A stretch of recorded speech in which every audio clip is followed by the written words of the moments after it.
இனிமே கண்ணை மூடிட்டு கடலை எண்ணெய் வாங்கலாம். ஏன்னா மந்த்ரா கடலை எண்ணெய் இதயத்தின் தயாரிப்பு.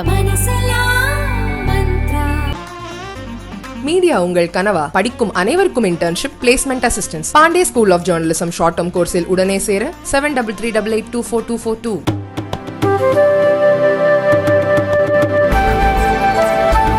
நெல்லை காங்கிரஸ் பிரமுகர் ஜெயக்குமார் தனசிங் மரண வழக்கில் இன்னும் ஒரு வாரத்தில் தெளிவான முடிவு கிடைக்கும் என்று தென்மண்டல ஐஜி கண்ணன் நம்பிக்கை தெரிவித்துள்ளார். நெல்லை காங்கிரஸ் தலைவர் ஜெயக்குமார் தனசிங் மர்ம மரணம் தொடர்பாக தென்மண்டல ஐஜி கண்ணன் செய்தியாளர்களை சந்தித்தார்.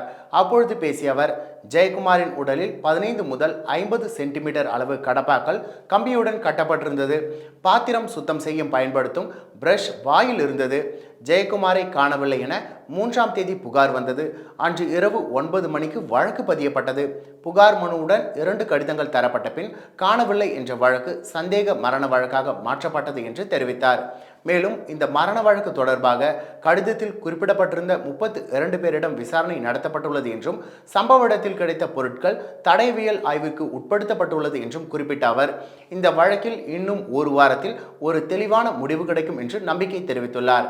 பின்னர் இது கொலையா அல்லது தற்கொலையா என்பது பற்றி விளக்கம் கொடுத்த அவர், ஜெயக்குமார் மரணம் தொடர்பாக முதற்கட்ட உடற்கூறாய்வு அறிக்கை மட்டுமே வந்துள்ளது.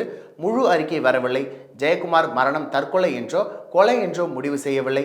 இந்த வழக்கில் பணம் தொடர்பான பிரச்சனை, அரசியல் பிரச்சனை என பல உள்ளது. ராமஜெயம் விவகாரத்தில் கொலை என முடிவு செய்தோம். ஆனால் ஜெயக்குமார் விவகாரத்தில் அப்படி எளிதாக முடிவுக்கு வர முடியவில்லை என்று தெரிவித்துள்ளார்.